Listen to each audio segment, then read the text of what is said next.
Hello, everyone. Welcome to this webinar called How Can Parliament Secure a Peace Dividend? Allocating for Peace. This webinar is co-organized by the Inter-Parliamentary Union, the World Academy of Art and Science, and the International Peace Bureau. It's our pleasure to have you on today. We have a wonderful lineup of experts. My name is Arthur Duforest. I work with the Inter-Parliamentary Union on Peace and Security. Just a few housekeeping rules. We will ask all participants to keep their microphone muted during the presentations. The second half of this webinar will be more of an interactive discussion where you will be able to raise your hands and we'll give you the floor to ask some questions or to react to the expert presentations. Just a quick note, this meeting is being interpreted via simultaneous interpretation in French, English, Arabic, and Spanish. To access the interpretation, you will see there is a little globe icon on the toolbar of Zoom. You may click on it and select the language you wish to listen into. This is standard practice for IP webinar. As you may know, we've done a session this morning for Asia Pacific, and this is the afternoon session. We're delighted to have you on. Our moderator today is Ms. Laurence Marzal. She is a senior program or senior advisor, at the Inter-Parliamentary Union, and she's also the secretary of the IPU Standing Committee on Peace and International Security. Ms. Marzal, you have the floor. Thank you, Arthur, and thank you all for joining us. So, esteemed members of Parliament and distinguished panelists, at least the three that I have in front of me, colleagues, ladies and gentlemen, well, it's a great pleasure to welcome you all to the second session of the IP webinar, How Can Parliament Secure a Peace Dividend? And as Arthur said, this webinar is organized in partnership with the World Academy of Art and Science, so-called WAS, and the International Peace Bureau, which is IPB, and of course the IPU. So this webinar revisits a pivotal moment in history, marked by both familiar challenges and unprecedented uncertainties, when the world was stood on the brink of conflict. Back then, amidst this conflict and this context, politicians championed the concept of a peace dividend, a term that referred to the benefits of redirecting military spending towards essential social programs. And this peace dividend concept sought to build trust, to build peace, and to focus on the well-being of the people. Achieving consensus on a peace dividend, however, is not a simple task. The path is often complex, requiring careful navigation of political, economic, and security realities. And parliamentarians play a key role in this process by balancing the reasonable needs for national security, the importance of carrying out collective action against global threats like climate change and pandemics, or nuclear war, for instance, and the pressing social and economic aspirations of the population, which cannot be fulfilled by a military solution alone. With the recent release of the toolkit, Human Security and Common Security to Build Peace, the IPU with its partners, IPB and WAS, present two complementary approaches, human security and common security, which are contextualized to the work of parliamentarians.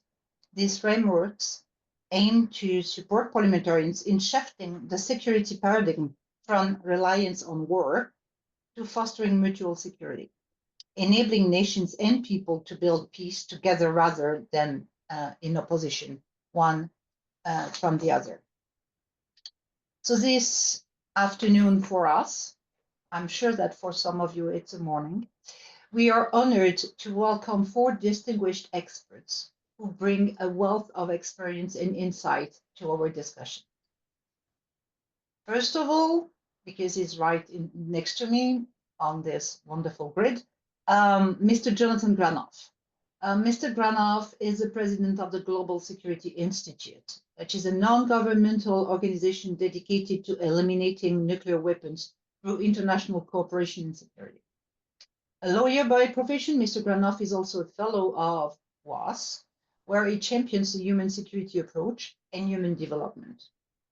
He has raised global awareness of human security and its practical applications, influencing countless decision makers through his expertise and dedication. And I'm sure that you will, be very interested in what he will tell us about in a minute. The second on my list is Mr. Diego Lopez da Silva, who is a senior researcher with the Stockholm International Peace Research Institute. You all know CPRI, you don't know what it means behind.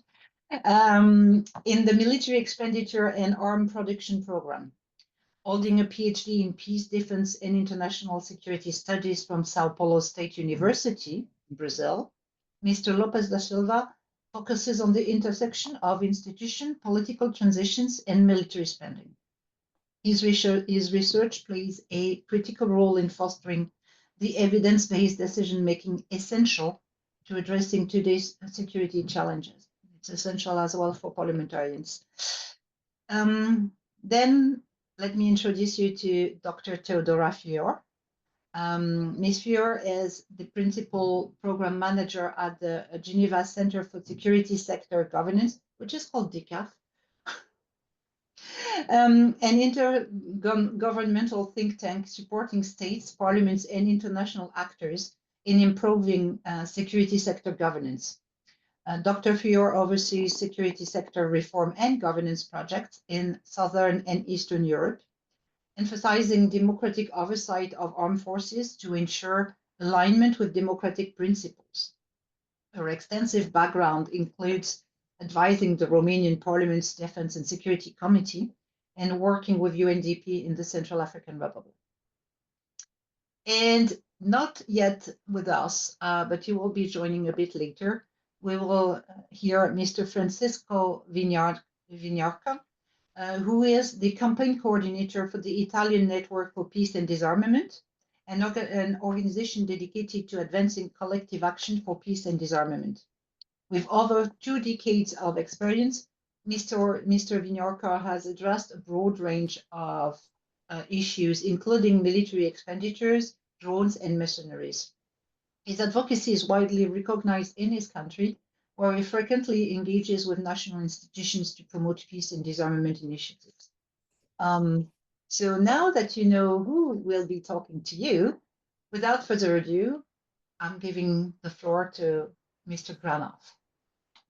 Laurence, thank you very much, and thank you for convening this important meeting at this important moment. I'm going to begin with just stating some facts to give a context of the conclusion that I want to make.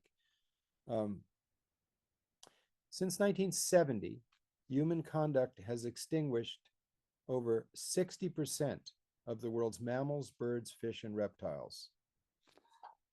Nature is not just a nice resource store, it is our life support system. In fact, our very bodies depend on the third lung of the planet. If any of us should lose a lung, we could still survive. But 50 to 80% of our oxygen comes from phytoplankton, kind of algae on the oceans. There's over 100,000 different species of this algae. And our very breath depends on its health. And its health depends on the climate of the planet, because that affects the alkaline acidic balance of the oceans. We can have plan A and plan B, but we can't have planet B. So there's an absolute necessity of protecting the health of the biosystem of the oceans. The rest of our oxygen largely comes from the rainforests. And similarly, it is our third lung. And no matter how much we spend on militaries, that third lung cannot be protected by technical means. That third lung can only be protected with a cooperative, common security agenda in which nations see the realism of our shared planet. Now, this kind of realism did not exist when the current system under which we're operating was created. In fact, in the 17th century, in order to separate Protestants who wanted to reform the faith traditions of Europe and the Catholics were slaughtering each other in massive numbers in Europe. And in order to separate them, to separate people from their religious fanaticism, people like you and I gathered in Westphalia and created the current structural system under which we're operating, the modern state. So its raison d'etre was to separate people. But today, a number of problems, pandemics, an integrated financial system, the climate, so many issues, controlling artificial intelligence, eliminating nuclear weapons before they eliminate us. The tools that we have to do this are largely based on the 17th century models. The other driving model of technology, which affects the climate, which affects all of us, is the multinational corporation, which was set up to make profit and not to live in harmony with the natural world. So we're trying to deal with two major institutions that affect the reality of the natural world, our world, that were set up for different purposes. So we need some change in thinking that's based on the realism of today. Herbert York, an American physicist who was active in the Manhattan Project. It's interesting, he was also his heritage was as an indigenous person. He was a leader in building the hydrogen bomb, where he led at the Lawrence Livermore Laboratories. He concluded from his lifetime experience, and I'll quote, "The unhappy fact is that whenever we have sought to solve a national security dilemma by technical means, we have in the end only made matters worse, because the problem is at heart not just technical, it's a problem of our core thinking of how we go about addressing problems." Here's an example of a success story in a region plagued by violence, Central America. Honduras, El Salvador, Guatemala, and Nicaragua spend about $1.5 billion a year in military expenditures. One of its neighbors, Costa Rica, spends no money. It has no military. The life expectancy in Costa Rica is 81 years. That's almost 10 years more than any of its neighbors. Its infant mortality rate is dramatically lower. And the quality of life can't be compared. The sense of safety and productivity and enterprise amongst the people. Its neighbors, on the other hand. Mr. Granoff, I'm sorry to interrupt you. It seems like your microphone is in your vest, and we hear you, but faintly, and the interpretation is struggling to follow. Is this better now? Yeah, perfect. Sorry for interrupting. Okay. I'm so sorry. I don't know what was heard. We could hear you. It was just low volume. Okay, thank you. Is this better? Thank you. So that's a simple example, a factual example that's indisputable, that Costa Rica, we do not see massive numbers of people coming to the borders of the United States from Costa Rica. We do see them from its neighbors, which spend a considerable amount of money on pursuing security through a means that obviously has not succeeded. The difference is one of culture and values. Now we have a problem with our global system. Right now we're spending more than $2 trillion on the planet pursuing technical means of security through more weaponry. I'm reminded of the quote from Publius Flavius Vegetius Renatus of the 5th century AD. That's the idea we're operating on for national security, in which he said, if you want peace, prepare for war. That's the motto. That's what's taught at every military academy. That's what's taught in our international relations and security establishments, and that's the basis of deterrence. But it's not the basis of realism. It's not the basis of what the U.S. Congress called for a risk assessment study, which was published recently, and talked about environmental security, nuclear weapons security as actual existential threats, not just small problems, but problems of massive, not just practical, but also moral imperative. We don't have a right to put the future of humanity at risk in pursuit of something we've created, the state. So the state was created to provide security for its people. But on these issues, national security, bereft of the reality in which we live in the 21st century, cannot do that. And I'm going to give one very good example of a success that was in which parliamentarians were needed to make it happen. The Six Nation Initiative at the height of the Cold War, in which the heads of state of Greece, Papandreou, Olof Palme from Sweden, Rajiv Gandhi from India, and Nuriye from Tanzania, and the heads of state of Mexico and Argentina went to Moscow and Washington and said, in essence, we cannot provide the first duty of our jobs to our people, which is to provide them with human security, with security in their lives and in their daily life, because of the conduct of you guys. And therefore, we call on you to act in a more responsible fashion. And Mikhail Gorbachev, one of the founders of the Global Security Institute, personally told me that those interventions were a powerful stimulus to the summits that took place between Gorbachev and Reagan that ended the Cold War. And the most important thing that they decided was in Geneva in 1985, when there was mutual demonization and multiple surrogate conflicts all around the planet. In paragraph 2 of their joint statement, they said, and they meant it, a nuclear war can never be won, must never be fought. But the most important line in that paragraph was, neither party shall seek military advantage over the other. And that was the beginning of conversations and humanizing the situation. Humanizing our security is the most important thing. That's why human security, putting people first, which is the first duty of the state, is the necessary rethinking. Now, it's indeed, as Joe Biden once said, don't tell me your values, show me your budget. The budgets of the world express the values of the people. And the people are ginned up in my country right now based on fear and divisiveness, and it's very dangerous.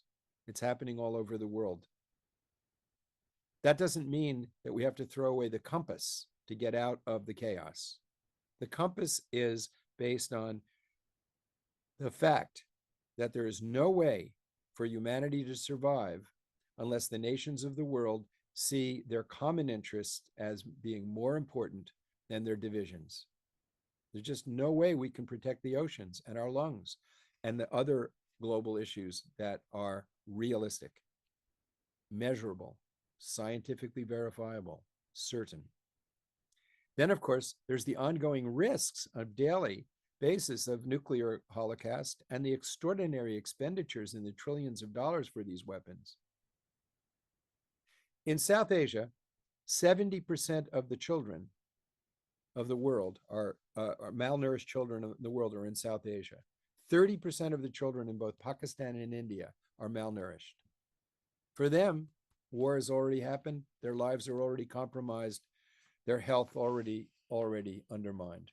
They've lost their war. Their lives will be very difficult. And yet, billions and billions of dollars are being spent to pursue security by threatening annihilation.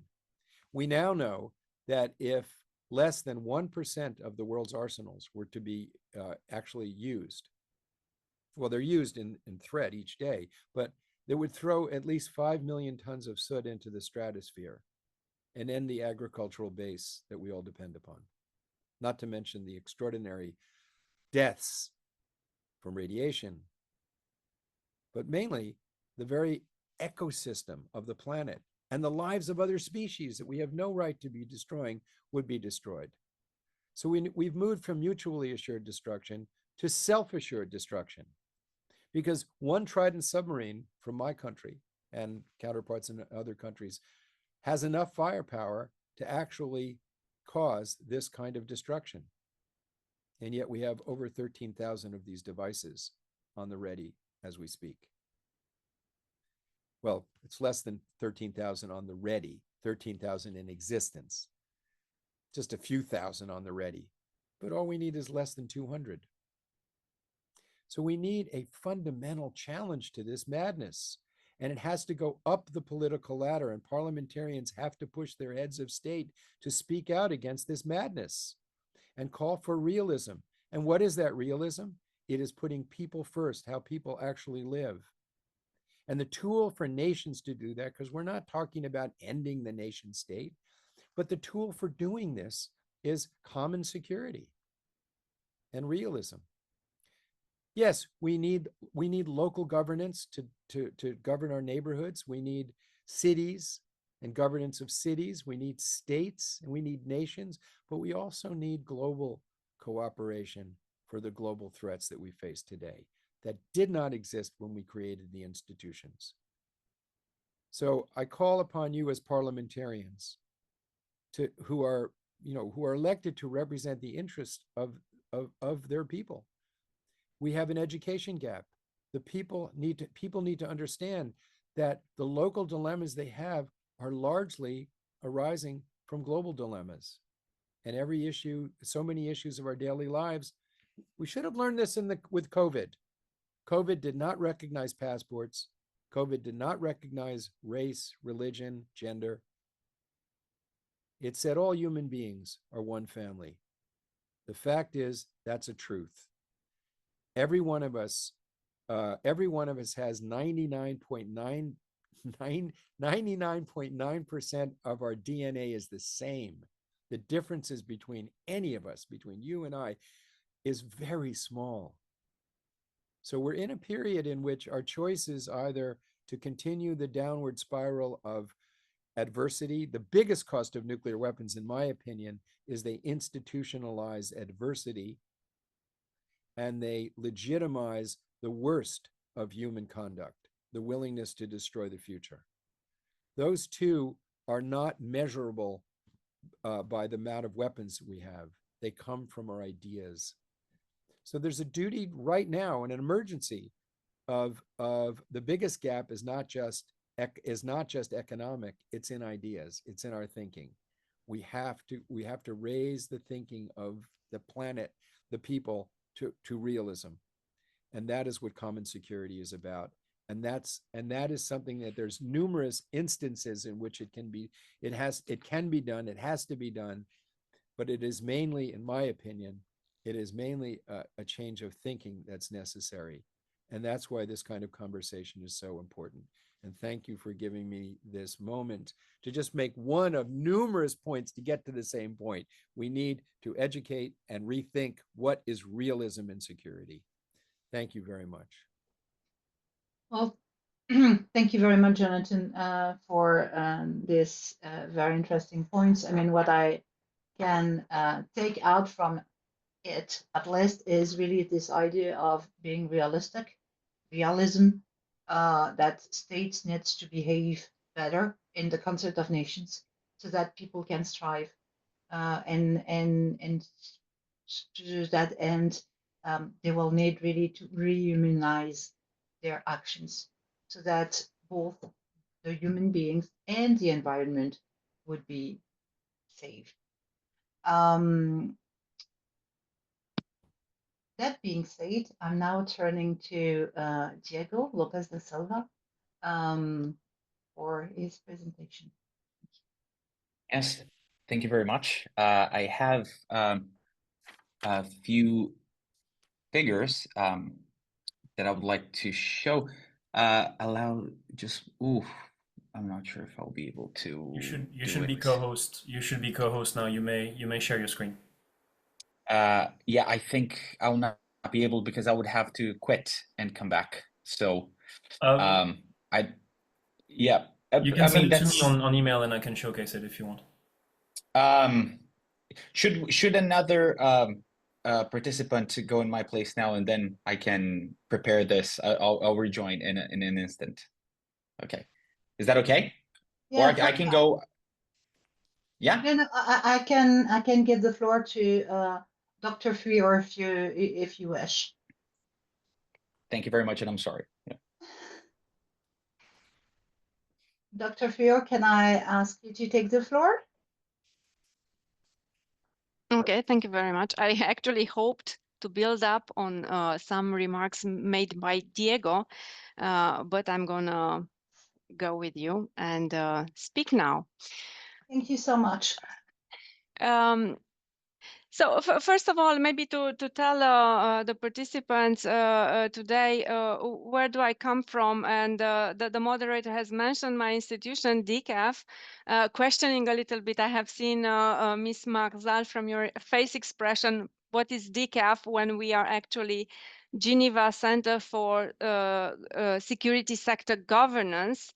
What's that? How is that linked with DCAF? We are a Swiss foundation created in the year 2000 by the Swiss government with the name Geneva Center for the Democratic Control of Armed Forces, therefore DCAF. And because we evolved, we grew quite a lot in these 25 years almost of existence. We have expanded also our mandate and scope of action geographically, but also conceptually. And everything which was before democratic control of armed forces has transformed in security sector reform, security sector governance. And because we were successful with the name of DCAF, we kept this acronym, but we have changed the name. I'm working in the operations division of DCAF. We have also a research division, but I'm in operations, and I'm in the division Europe, Central Asia. I will therefore bring you a more European perspective in the discussion, not so much a global one. Because I will base the things I want to share with you on research we conducted 2 years ago after the beginning of the war in Ukraine, together with NATO Parliamentary Assembly. This was a research on the role of parliaments and parliamentary oversight of national defense industry. Why did we look into this topic? I think we have all seen today, 2 years after the war in Ukraine, how the world has changed and how we live indeed extraordinary times. We see in Europe a real paradigm shift in our thinking about peace and security, and also in our thinking about the international stability in an international system. We have seen in Europe, after decades of demilitarization, an unexpected return to conventional war and militarization. As Mr. Granov was saying, if you want peace, you should better prepare for war. So we do see this, and I think citizens in European countries feel this seriously. So we are therefore in the middle of a profound and rapid transformation of military capacities, defense cooperation mechanisms, and even culture. However, we do consider we at DCAF, and I think we in the parliaments with whom we work in different European countries, we do feel that parliaments should be kept in the center of the discussion, should be part of the debate and part of the decisions that are taken by governments related with peace and security. Otherwise, we risk a situation or a slip into a democratic deficit where the representatives of the people, the parliaments, are marginalized and minimalized in the decision makings on security and defense because of the urgency, the gravity, and the exceptionalism of this new security and political environment. We at the DCAF, we work, I think since we were created in the year 2000, we have worked in over 70 countries, and the parliaments have been our privileged partners and interlocutors. We mainly work with defense and security committees. We help them basically build an independent capacity for policy analysis, for legislative amendment, for legislative development, and for exercising effecting oversight, so that they, in a very meaningful and effective way, ensure the separation of powers.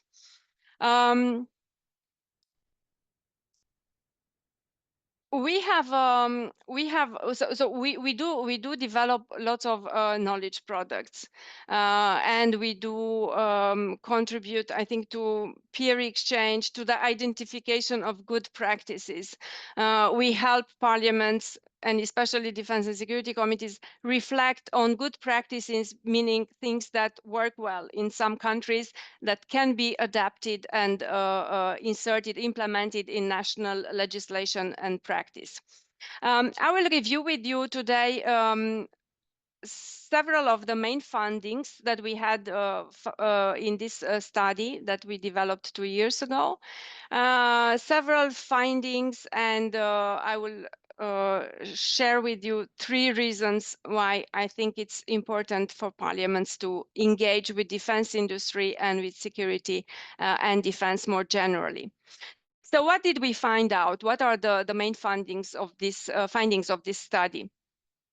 Parliamentary oversight of defense industry in NATO countries is extremely unevenly developed. Unevenly developed in terms of interest of members of parliament for this topic, and also in organization. In terms of interest, it very much depends on how much the country, the defense establishment in the country, is relying on national industries for procurement, maintaining and upgrading weapon systems and equipment. This is absolutely normal, and it's expected to see parliamentarians care about the defense industry in countries where you have a very strong field or a very small one, but very specialized niche supplier for the defense establishment.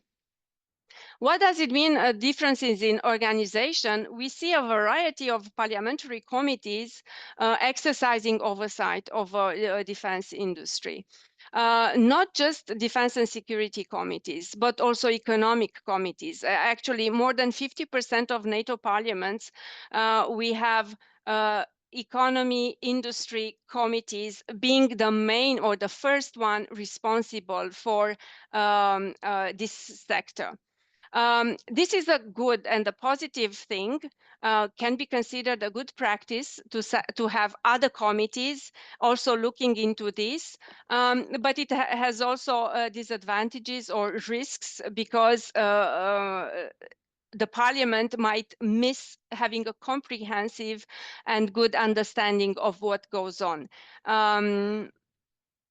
A lesson learned from this very uneven and diverse organizational approach of national defense industry in parliaments is that several parliaments need to work together. And I think this is also very much linked with what we are talking today, this launch of your handbook, human security. If you talk about human security, if we want to look at the different dimensions of national security today, we absolutely need to be aware in the parliament that several committees need to work together to develop a joint understanding and even joint action in engaging with the government.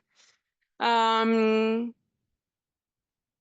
second big finding of our study is that traditional oversight tools are used extremely efficiently in national defense industry, but they are complemented with new tools like parliamentary involvement in arms control, expert controls, and in multinational defense cooperation. First, if we talk about traditional oversight tools, we see actually that national defense industry has been a topic of extremely successful instances where parliaments have used traditional tools of oversight like hearings, study visits, inquiries. We have seen, and we have in our publication, let me show you the cover of this publication, which you can find on our website or on NATO Parliamentary Assembly.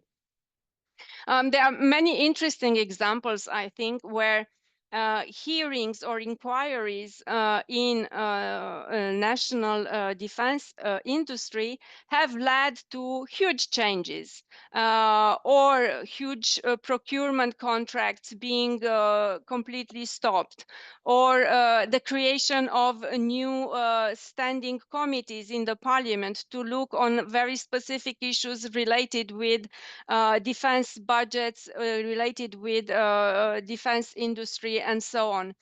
So there are lots of examples. I will not mention them now.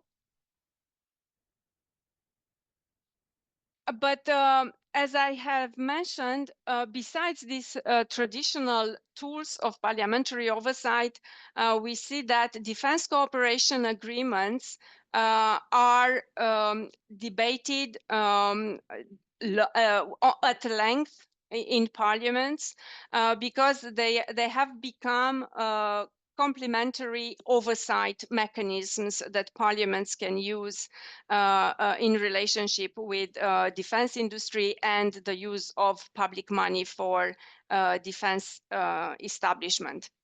So the debate and the ratification by parliaments of experts, of defense big contracts is absolutely essential. And we see also how the public is sanctioning instances when such big defense cooperation or defense experts are not publicly debated and assumed and debated in the parliament. I'm Romanian, and we had elections last Sunday in Romania, and the governing party, the governing coalition, both of them, their leaders have lost and have been replaced by newcomers, by completely unknown people. One of the reasons being public unsatisfaction of defense experts being not debated and approved by the parliament. Arms trade controls and the involvement of parliaments in the debate of with what kind of countries, with what kind of political regimes do we engage, and to whom do we export weapons or not, is again a new oversight tool that parliaments have used recently. I think we all know that the most ambitious so far attempt to regulate how the defense material and technology is exported is the 2014 Arms Trade Treaty. We see also how regional organizations like the EU are trying to create standards and regulations that can help national governments and consequently parliaments to approve or not engagement in arms trade. A third main finding of our study is that the power of the purse is the most powerful tool that parliaments have. For the involvement and the oversight of defense industry, but overall for playing a meaningful role in national security and defense. A power of the purse being mainly the constitutional and the legal recognition of the parliamentary approval of the state budget law. Any taxation and any spending of public money needs to be approved by parliament. And this is extremely powerful tool, unfortunately not sufficiently and not enough used by most parliaments, with very few exceptions. And we unfortunately see many European parliaments and parliaments all over the world or approving the budget, the state budget law, just as a rubber stamp. We know that the approval of the budget really gives institutional leverage to the parliament in relationship with the executive. It's basically the most, I don't know, clear and powerful foundation of democratic checks and balances. Now, one thing is to approve the yearly defense budget, but then during the year and through the year, the parliaments do involve in approving contracts, procurement contracts, which is indeed an extremely politically driven decision with very important consequences for national defense industry, for national economy. It's a very difficult balance to make between self-reliance and what is affordable and what is economically advantageous for a country.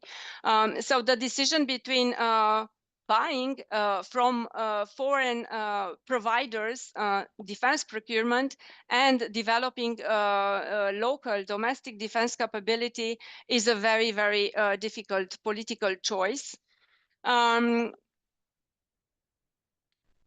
We see again, a number of countries, I will not mention now examples, where we have seen the development of this good practice of approving important procurement contracts by the Defense and Security Committee. So we see that even if the annual budget law was approved, during the year when the Ministry of Defense signs important procurement contracts, and it depends the value from one country to another, I don't know, from several million to hundreds of million in some countries, but the contract can be actually stopped in the Defense Committee if the Defense Committee is not convinced by the Ministry of Defense and the government that that procurement is what the country needs and it's the best solution to cover that need. In other parliaments, even if the Defense and Security Committees do not have the legal power to approve such procurement contracts, at least the ministry has to inform in detail, has to provide information maybe about the different options that they have, about different companies that could be a provider, and can be even involved in specifying the need for equipment and debating together with the Ministry of Defense their needs for equipment.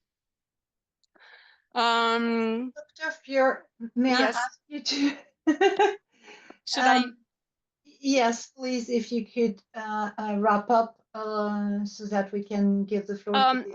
A last good practice that I want to mention is that having strategy besides the national security strategy, which underlines the general development and future development orientation of the country in security, having a specific strategy for defense industry is extremely beneficial, as it is with many other sectors, because it increases transparency and predictability for all the players involved. And I will finish with just 3 thoughts. Why should parliaments care about defense industry and defense budget in general?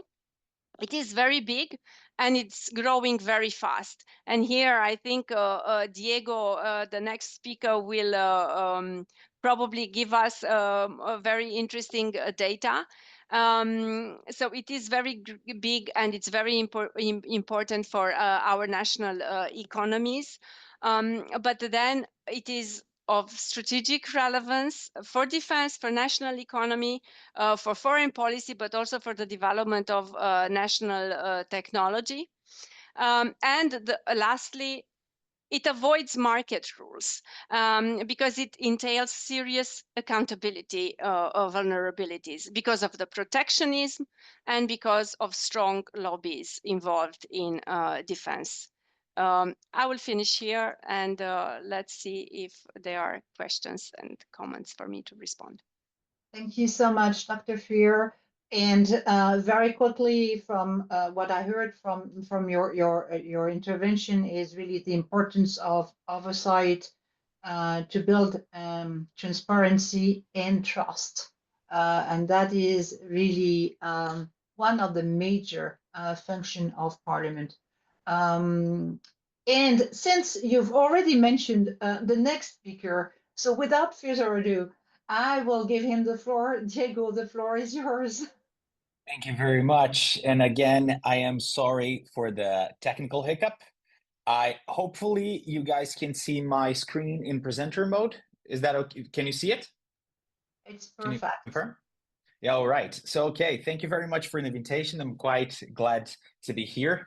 And today what I want to do is to provide some data on military expenditure, of course, and also to discuss a more specific aspect, which is the use of extra and off-budget mechanisms to fund the military and the role of parliaments in that context.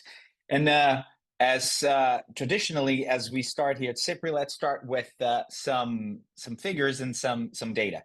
This is world military expenditure since the end of the Cold War, broken down by regions, by colors. And although this figure is quite simple, there are a few interesting things here in this image. The first one is that there are 2 very clear, distinct periods here. One is from the 90s, and of course, linking to the title of today's event. This is the period of the peace dividend of the 1990s, where we had a decline in world military expenditure. This was a period of optimism, of faith in international institutions, the whole idea of cooperation. And we can see that in the early 2000s, with the war on terror, this begins to change. Mostly in the beginning of the 2000s, most of the increase in military spending was mainly propelled by the US. But later on, other regions joined. We see that it kind of loses a bit of momentum around the 2008, at the end of the 2000s, because of the 2008 financial crisis. But then it picks up again at a higher pace, following, of course, 2014, the annexation of Crimea, but we also had ISIS. In 2008, we also had the war in Georgia, until it reached 2.4 trillion in 2023. That is the highest point, as you can see, since at least at the end of the Cold War. And that's where we are. I mean, this figure shows exactly this very stark contrast between those 2 periods. We have now heightened threat perceptions. We have rising geopolitical tensions. We are at the highest point of ongoing armed conflicts in the world. We are around 60 ongoing armed conflicts in the world. This is the highest point, again, since the end of the Second World War. So we are at a very difficult place, and the numbers are showing. What we can see too is that the funding structures of to fund the military they're also changing. Right? Countries are relying more on what we call off-budget mechanisms or extra budgetary mechanisms. And just a little side methodological note here. I'll be talking about off-budget and extra budget allocations to the military. Just to make that clear first, when I say off-budget allocations to the military, I'm talking about the revenue that comes outside the state budget. Right? And when I talk about extra budget allocations, I'm talking about funding that goes to the military but comes from other sections of the state budget. So the main difference is one is not included in the state budget, that is off budget, and the other one comes from other sections of the state budget. Well, that definition aside, what we are seeing is really a proliferation of those mechanisms in response to the current geopolitical landscape. We have Germany in 2022 created a massive extra budgetary fund to boost their military. We have Poland in 2022 also creating an extra budgetary fund and funding nearly a third of its military spending in 2023 with that. We also have Taiwan creating 2 extra budgetary funds since 2021. So, and these are just a few examples that have been created recently on top of all the other mechanisms that already existed in the world. And my argument here is that this creates some problems, and there are some consequences to the creation of those off and extra budgetary funding to the military. The first one is that what we can call kind of this budgetary exceptionalism, is that when you create those funds and you channel funds straight to the military, that means basically that one, we lack transparency because these funds are typically not transparent. Oversight powers are also weakened, the political control over the budget. And the fact is that the military spending, the military budget, or at least the military, is not competing on an equal footing for resources with other areas that would fund health and education and so on. And that is a very significant problem. I'll give you a few examples throughout the presentation. The first one is Venezuela's FONDEN, which is the National Development Fund that was created in 2005 to foster economic growth and sustainable development in Venezuela. But the thing is that the loophole here is that constitutionally, the armed forces also promote development in Venezuela that is enshrined in their constitution. And because of that loophole, the armed forces can receive then funds from FONDEN. And the thing is that only the president can control the funds from FONDEN, and they are exempt from oversight from the National Assembly. And this is quite significant, and I will show you why right now. We have a few years back revised our numbers with additional sources that we found on FONDEN, and we're able kind of to see the missing pieces of that puzzle. Here we have what we had as the regular budget for Venezuela between 2005 and 2015, which is the latest year for which we had data for FONDEN. This is the regular budget, we see an increase and so on. Now, this is only part of the picture, because if we add the off budget here in pink, you see that allocations increased by a lot, right? And of course, this is also used as a tool for political bargaining, right? In Venezuela, we all see what has happened with Maduro and so on. So basically, we're missing a lot. So here in Venezuela, they really do not have the National Assembly do not have really control. But if you think about parliaments, when they're allocating the budget and approving, they will only see this red part when they're thinking about how to allocate money and to split the funds to health, education, and the military, right? They're not considering, of course, this top up. So they're not making those informed decisions because this part of the budget is extremely opaque. The other problem of the creation of extra and off budget mechanisms is really institutional inertia, because once they're created, they're very, very hard to get rid of. And here is another example, which is Chile's copper law. It was a law created in 1958 to allocate money from copper exports to the military for arms acquisitions and equipment maintenance. This was raised to 10% in 1973. And ever since the return of democracy in Chile in 1990, they have been trying to get rid of this very archaic mechanism, which was really opaque. National Assembly also did not have any control over it, the Congress. It was only in 2011 that they managed to introduce a bill to create a new system whereby Congress would have more control over the budget, would have to approve, it would be more transparent. Only 8 years later, in 2019, that they managed to approve that bill, and that new system will take 12 years to phase out the copper law. So all in all, between 1958 and the 2019 plus 12 years until we completely get rid of Chile's copper law, that we will have 73 years, if my math is correct, between creating that system and getting rid of it and abolishing it. So we really need to consider that very thoroughly if we are creating those systems which are exceptional for those exceptional times, but they really take root and they erode the political control over the budget. And the point is that everything kind of adds up. Now, I'm giving you these examples of a few countries, but when we look at the academic evidence on the role played by political institutions and political constraints on the military budget, what we see is that the evidence is sound, pointing that when you have political institutions and institutional constraints over the budget, military spending as a share of GDP is lower, right? So one way to look at this is that if we look at the allocations to the military, now I'm going to walk you through this scatter plot just for a second, right? So on the vertical axis, what we have is the average military spending as a share of government expenditure. So basically, where are your priorities, right? As a share of the budget, state budget, how much you allocate to the military. At the bottom, horizontally, we have average military spending as a share of GDP, and that averaged from 2014 to 2023, just so you know. And this again is what we call here at CIPA the military burden, just the burden that the military has on the economy. And the size of those dots, the size of the circles, is average military spending per capita. What this figure is basically showing, this scatter plot, is how much countries kind of prefer the military over other parts of the budget, right? And we see, of course, that these measures are very much correlated, right?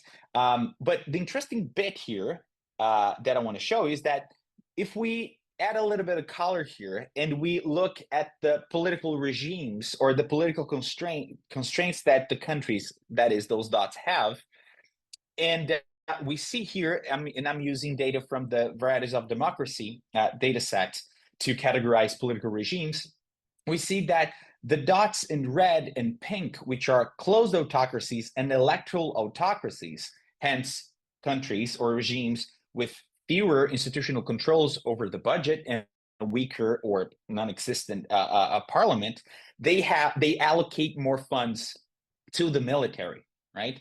So basically what we're seeing here is that political institutions and horizontal accountability and political constraints, they matter a lot. And of course, parliaments, they play a very key role in this. That's basically it. I'm already kind of a little bit over my time already, but this is my email. If you have any other questions, I'm happy to take them via email or in the Q&A session right afterwards. So thank you very much. Well, thank you very much, Diego, for this very interesting presentation. So what I take from it is that you built on what Dr. Fuyer said in terms of the need for transparency and the need for oversight of parliaments.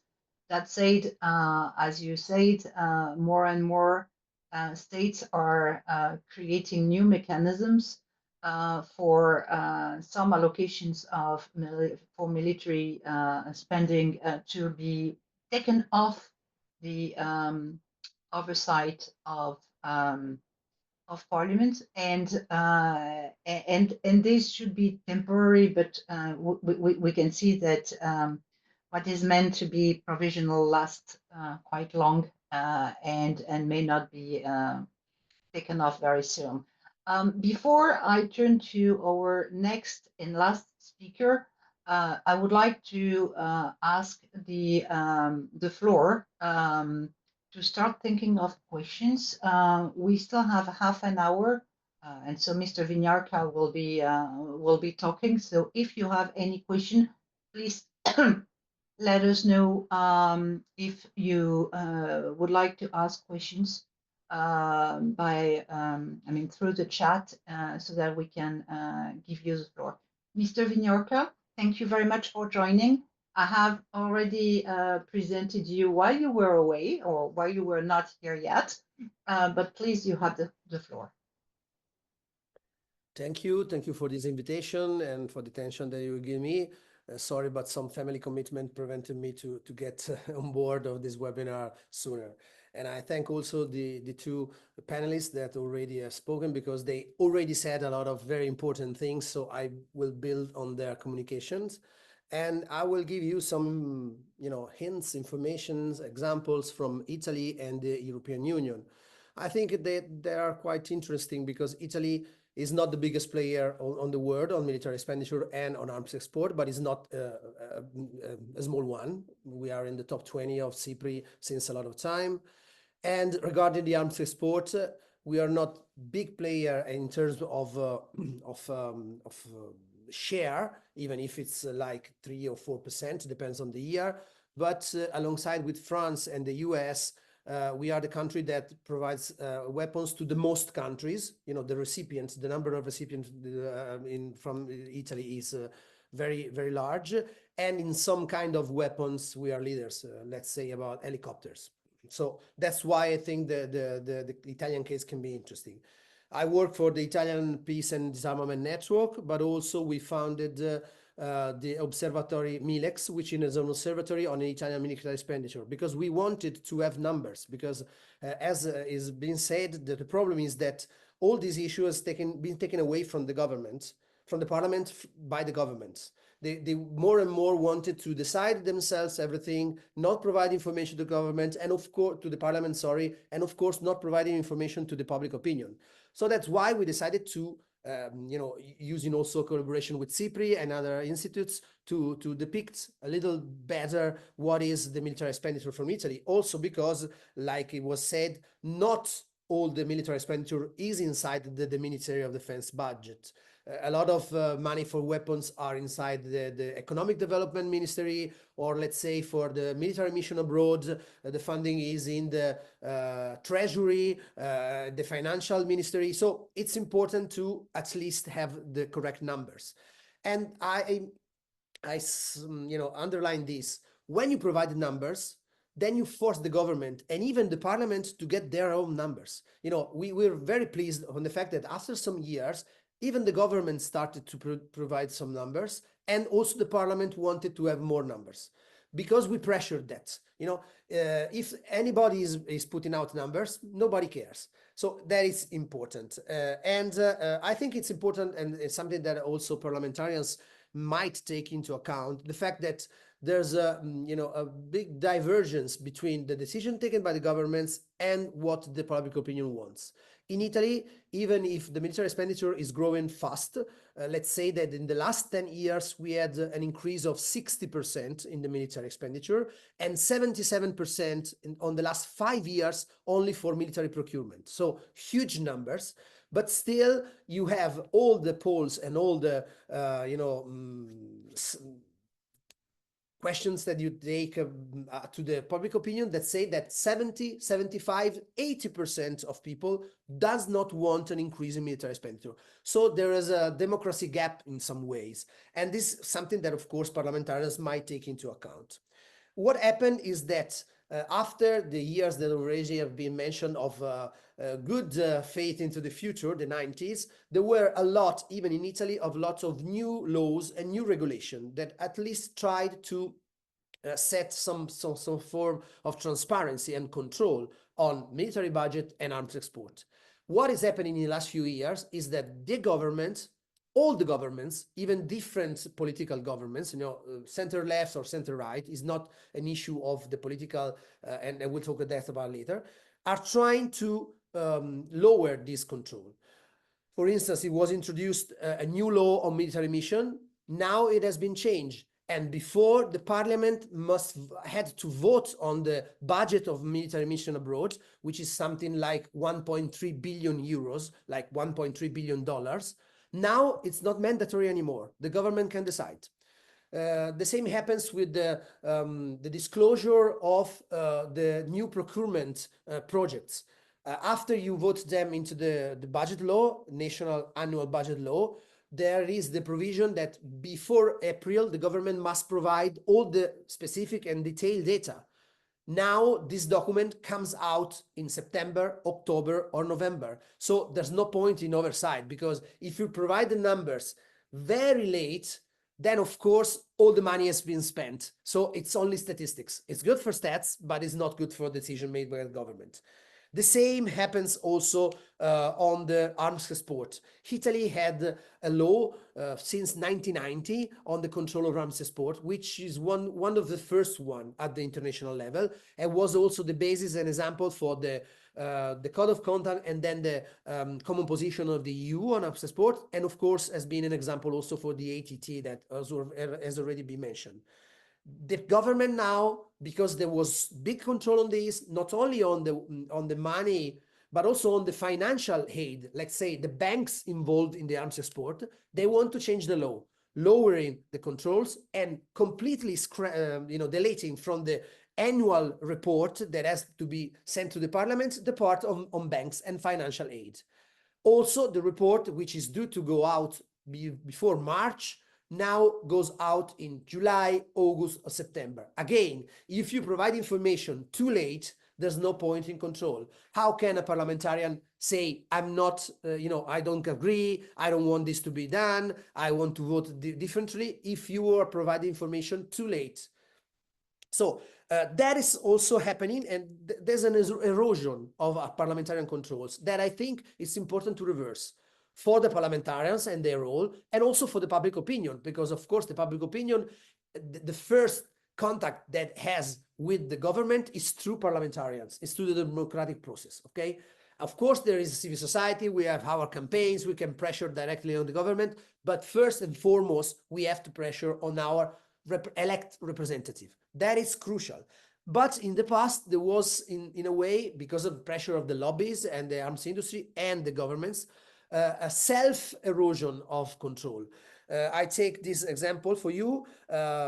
European Union developed 3 years ago the first time in history in which they provided money for weapons, even if it's not for defense because it's not permitted by the treaties of the European Union, but with the European Defense Fund and then with the European Peace Facility and ASAP measures, it was the first time that directly money from the EU budget went to develop new weapons.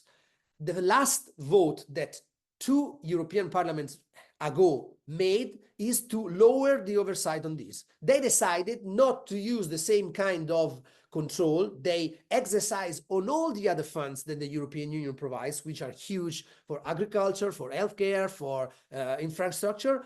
They decided that only the EDF, the European Defense Fund, did not have to pass through the same form of controls. And it was the parliament that voted to be ousted of its own prerogatives. That's crazy in my mind, but it's a way to show how much and how big is the pressure on that. So you don't have the control before because you don't have information to vote on the new arms export or the new project for procurement or the new budget because it's inside the big budget of the state, so you don't have information, and you don't have control even after. And that happens at the UN level, but also at the biggest military spender. Maybe someone of you is aware of the fact that 2 weeks ago, the Pentagon, the Department of Defense of the United States, failed for the 7th year in a row an audit. They weren't able to say where the money, and it's more than $800 billion, according to CIPRI data, they are not aware on how they spend all the money. And they failed the audit 7 times in a row. And even with this number, that in any other kind of public expenditure would be a huge scandal, the parliamentarians, they don't do anything. They don't have means and tools to exercise a power of control. So that's why we as civil society must link ourselves with the work of the parliamentarians, because parliamentarians have access to more information. They put questions in the parliament, they can put questions on the government, and also we can provide the parliamentarians more information by our study, not only on national situations and domestic ones, but also at the international level, because we work together with campaigns and institutions and research institutions all over the world. That is crucial. Finally, why there is this kind of extra budget that was described, multi-year funding, not only extra budget, but also multi-year funding, which is inside the budget, but since they are already earmarked for years and years, they cannot be touched. And why this exceptionalism wants to be taken on by the governments. For instance, the Italian government is some years there is asking that military expenditure will go outside the Stability Pact of the EU. For non-Europeans, the European Union provides some constraints to the spending of the European countries. You cannot spend a lot more of your debt, because otherwise there are sanctions made by the European Union. The Italian government asked to have the military expenditure got outside this, so you can spend and the European Union cannot make sanctions to you. That's interesting. It's not asked for healthcare even after COVID-19. Is not asked for in education. Is not asked for the green, the transformation from a fossil fuel economy to a green one, but is asked because of the military spending. That is quite interesting. I think that this comes from, of course, from the cycle of increased military expenditure that I've shown before, but of course also by the influence that arms industry is able to put on the table. 3 years ago, Osservatorio Milex with Transparency International Defense and Security, we made 2 research on the influence of the arms industry on the budget in Italy and in Germany. Were 2 cases just to understand, how it works, what are the dynamics about that. And of course, there are a lot of ways. There's the influence on the media, the influence on the research institute, but of course, one of these is also the influence on the parliamentarians. And I want you to take a little bit of attention about that, because of course, there are illegal ways to do that. Corruption. The CIPRI estimates from some years ago, estimates that the 40% of the whole corruption of the world is coming from the arms industry, is coming from the arms trade. And that, of course, is something that we cannot tackle. It's something that has been to be taken by the judges, by the police, of course, by the jurisdiction of the legal branch of the state. But there are other kinds of influence over parliamentarians. There may be that if you align yourself to the desired decision by governments and military expenditure or by the arms industry, then if you are not re-elected, you will end up in the board of the arms industry. You will have some form of payments. You will be hired as a consultant for the military industry, or maybe as a consultant for the foundation that are funded by military industry. That is something very important to do to prevent, because in my career, it's 20 years that I work on this. I've seen a lot of parliamentarians getting into the parliament, speaking about disarmament, speaking about peace, speaking about reduction of military expenditure, and ending up to be on board of an arms industry, or maybe work for NATO, or maybe work for the military. And that is something problematic. Some can say, okay, but it's after the public decision. No, because the decision taken, as we said, as we've seen before, on this issue, they last for years and decades. It's not something that you decide to buy this pen and then you work for the pen producer. Because of course, the pen, you change a lot of them during the years. It's not something that remain. If you decide, for instance, to buy one kind of ship or of warplanes or of tanks, then you are stuck to this for decades, and you are stuck to the, all the things regarding spare parts or things regarding, treaty of this, and that is important. So we need more control, we need more transparency, we need that the parliamentarians ask the government to provide some form of independent oversight body that at least can provide information. And I really think that this might be an alliance between the civil society and the parliamentarians. And I think finally that, of course, this is important for us. We are disarmament organization, peace organization, non-violent organization. It's also our political perspective to try to reduce this spending and this decision. But I think this is important even for a citizen that is not on the side of disarmament, because those are tax money. Those are the money of the people. So at least, even if you agree on, supporting the military or strengthening the arms trade, let's say whatever you want, it's important to know how this money is spent and what kind of dynamics and influence interlinked is between all of these aspects. Thank you for your attention.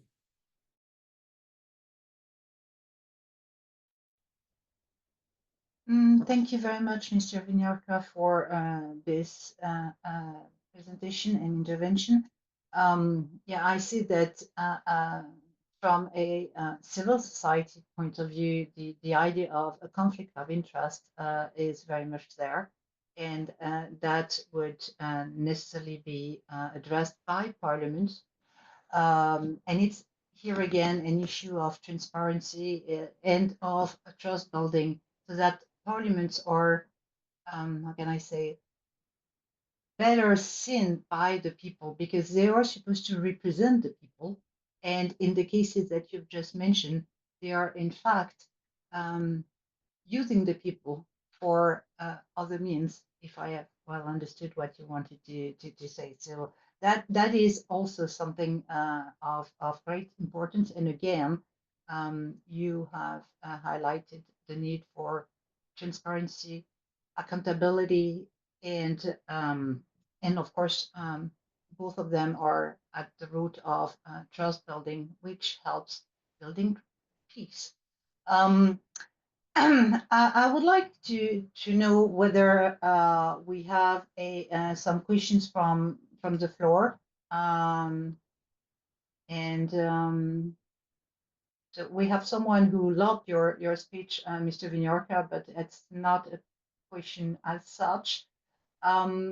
So if you don't mind, and because we have only 10 minutes left, I would like to ask you one question. It will be the same. Oh, sorry, Mr.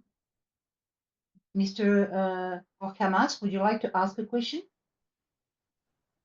Okay. So thank you, Speaker. I just want to ask Mr. Dr. Diago, from where you get these figures for the and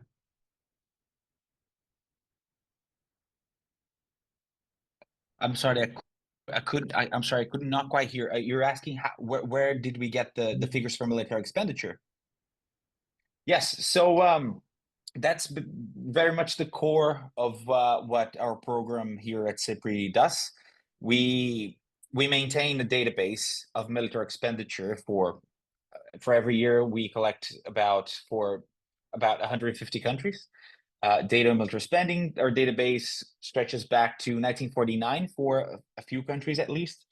And when it comes to our sources, we have a preference for open sources, for official sources. So most of the time, and the great majority, what we use is official government budgets that come from the Ministry of Defense or the Ministry of Finances or any equivalent body that the country has. So we always very much prefer those sources. And the fact is that if you really it's quite surprising that one can compile that, because we of course the sector is very opaque, but there is some data to be collected about that. And so of course, and we also have all the sources that we use available for the public, or if anyone wants to fact check or anything like that. We always provide both the database and always, upon request, any source that we have used.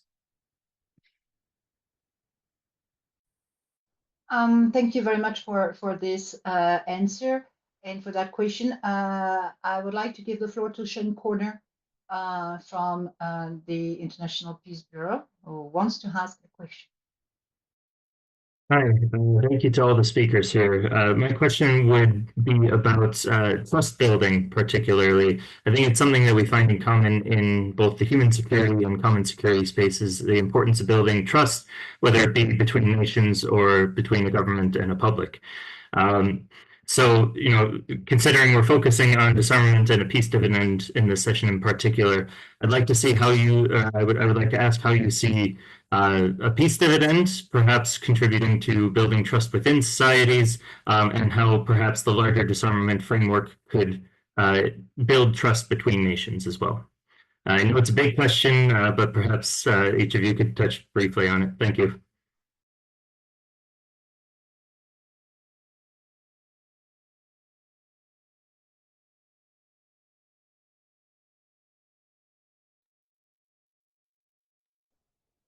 Would anyone want to enter? Diego? Yes, I can have a stab at it. I mean, it's one of the other consequences, let's say, of the opacity that extra budgetary funds they create is really the mistrust. You just don't know. Like, consider Colombia, which is next to Venezuela, if they had any serious security issues. They just cannot trust the numbers. And the fact is that Venezuela in 2015 had twice as much as military spending. And if we go by that theory of change, that more transparency and more information will mitigate misperceptions and mitigate risks stemming from those misperceptions, the promotion of transparency in that sense, it's very much a confidence building measure that is traditional within the UN system and bilateral mechanisms as well. So I think in that sense, we are at a very dangerous combination where we have rising tensions, rising military spending, and more opacity and less, of course, less transparency. All that is really a very dangerous recipe when you put all those things together. So the prospects of that are quite complicated. At the same time, I will just conclude on that thought that the UN and the UN approach thus far to military spending has been based on this theory of change that more transparency will lead to will have a big impact on let's say confidence building and on at least even reducing military spending. I do think personally, and that's my own personal view, I do think that, of course, that transparency has an effect, but I think that we need to find better solutions to it because that transparency can only go so far when it comes to reducing. That's why I think that the role of parliaments can be even more impactful in reducing excessive military spending or constraining military spending in any case than the UN promoting transparency. I think those two things need to go hand in hand, but we need to complement that answer with the role of parliaments, I think. Thank you very much, Diego. I see that two people have raised their hands. If you don't mind, I would like to give the floor to Mr. Bukhamas, first of all, and then we will go for a last round of interventions from the speakers, and we will start by Jonathan Granoff, who raised his hand. Mr. Bukhamas, can you please ask your question? And then we will have a last turn of wrapping remarks. Sorry, I don't have any question. I have some speech to talk. I can leave. Is that long? Because we're almost done. So may I suggest that you send us this speech and we will. مجرد دقيقتين بس. Okay. أرسل لكم. Can I send it forward to you? Yes, please. Just send it. Right. Just send it to us. The time is over, is it? Yes, that's exactly it. And I would like to really for the speakers to have a chance to give their last comments on the issue. As Arthur just sent it, please send your speech at peace-security@ipu.org and we'll do something with it. Thank you very much. Jonathan, the floor is yours. Thank you.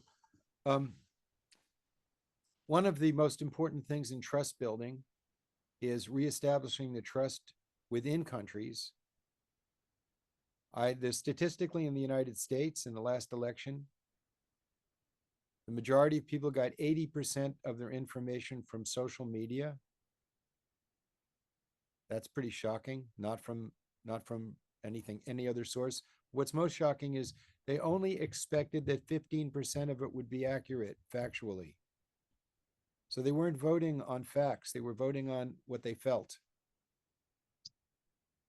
So we're facing a real deficit in building trust with the abuse of social media by bots, by foreign other countries manipulating elections.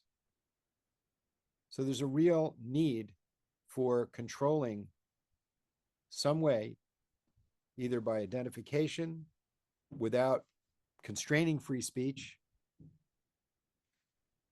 and changing the culture and teaching the next generation how to use social media in a critical way, teaching them critical thinking. It's an emergency, actually, when you see what just happened in America, when you start seeing how the polling worked and how votes were manipulated.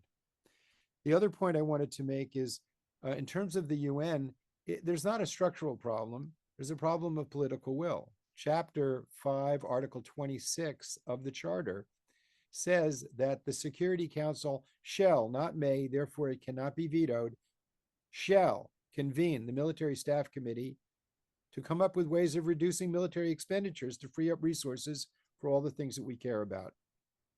That has not been invoked and demanded by any country. It was Oscar Arias of Costa Rica raised it when he was president of the Security Council 2 decades ago. Parliamentarians can demand that the nation's representatives call for enforcing this provision of the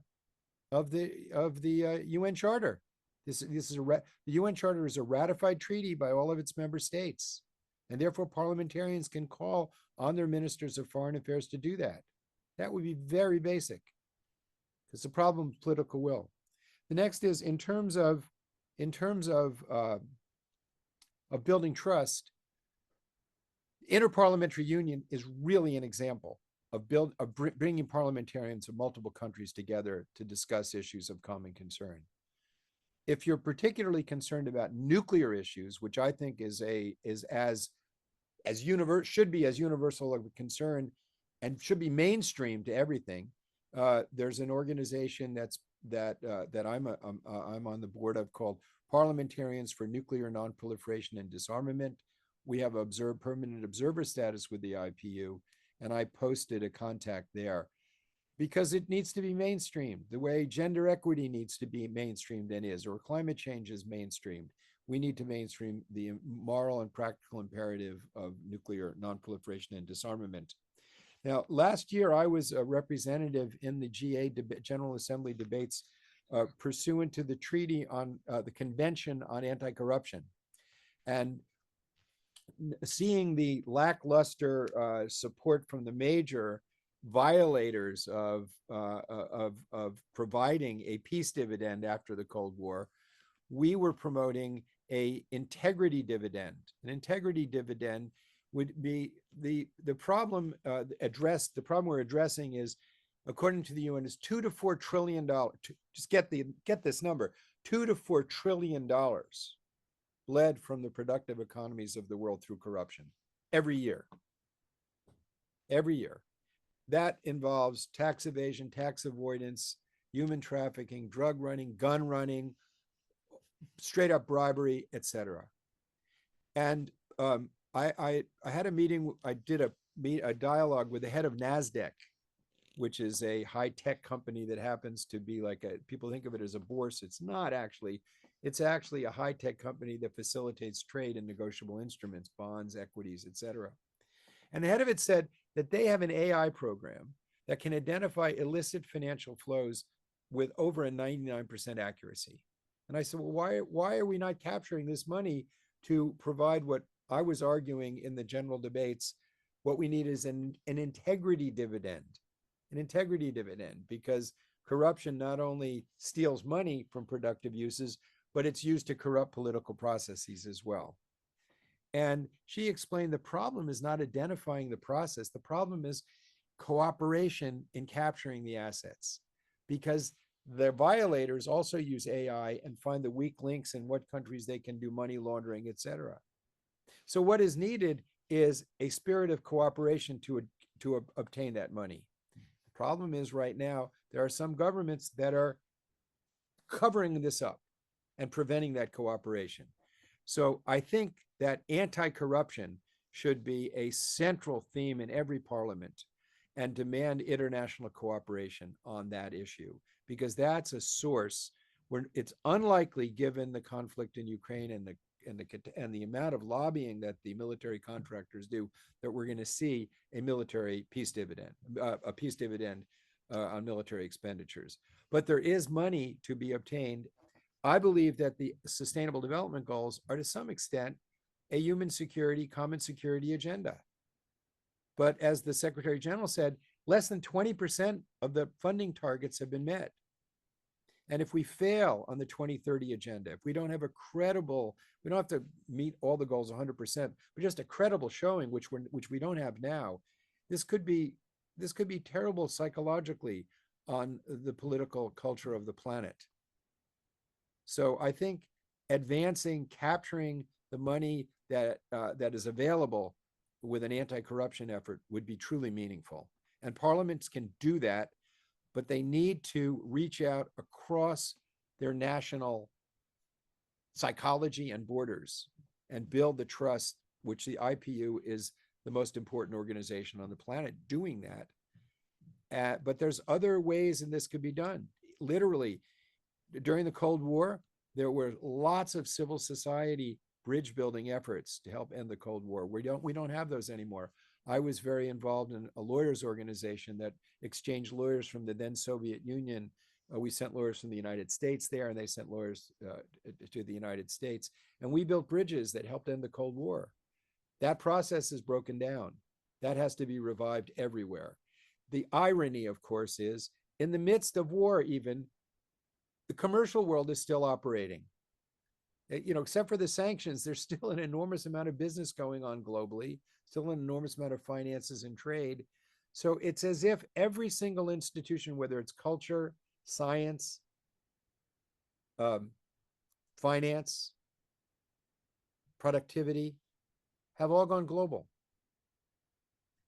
But the concept of security is still based on Westphalia. And that's why I think we really have to have a fundamental change in thinking commensurate with what is happening today. And parliamentarians can help make that happen. Thank you, Jonathan. Thank you so much. I mean, we're really going out of time. So may I ask each of you, Dr. Fior, Mr. Vignarca, Diego, can you please, in like 1 to 2 minutes, wrap up on this webinar? And I really ask the interpreters to bear with us for like 5 minutes. I will start, and I will go back to this trust, which is indeed probably the most important thing that parliaments should reflect on. And when we talk about national security, we see too often national defense committees, intelligence oversight committees, become prisoners of this circle of secrecy, because the culture of secrecy, which is specific to national security agencies, is contagious. And it is indeed very important for the parliamentarians to gain and to keep the trust of these institutions in order they share information with them. But they need to understand that there are limits to secrecy, and they need to, I think, engage and fight against overclassification, which is still very predominant in many countries, and they need to improve the public communication of the parliament towards the public, because the people do have the right to know. the right to know how their national security sector is working, and the right to know how their parliamentarians are making efforts, are struggling to keep the government to account and to keep the powerful security sector functioning in the limits of the law. And this is something on which depends the credibility and the legitimacy of the parliaments themselves. So it's very, very important. I cannot agree more. I mean, definitely. Who am I going to ask first? Diego. Yeah, just to thank you very much for the invitation. Just to say that this topic is very much of interest to CIPRI. Where we try to contribute to the discussion is, of course, first and foremost with the data.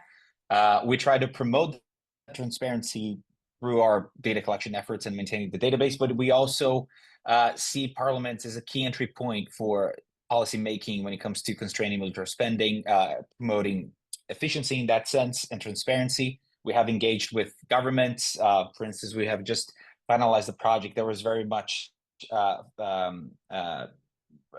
productive with the government of Colombia, where we also engage with the second commission, which is the commission of Congress that takes care of the political control of the defense sector. So that's pretty much it. So thank you very much for the invitation again, and yeah, feel free to get in contact, any of you, with questions. Thank you very much, Diego. And I'm now turning to you, Mr. Vinyarka. You know, usually we say last in, first out. In your case, it will be last in, last out. So the floor is yours.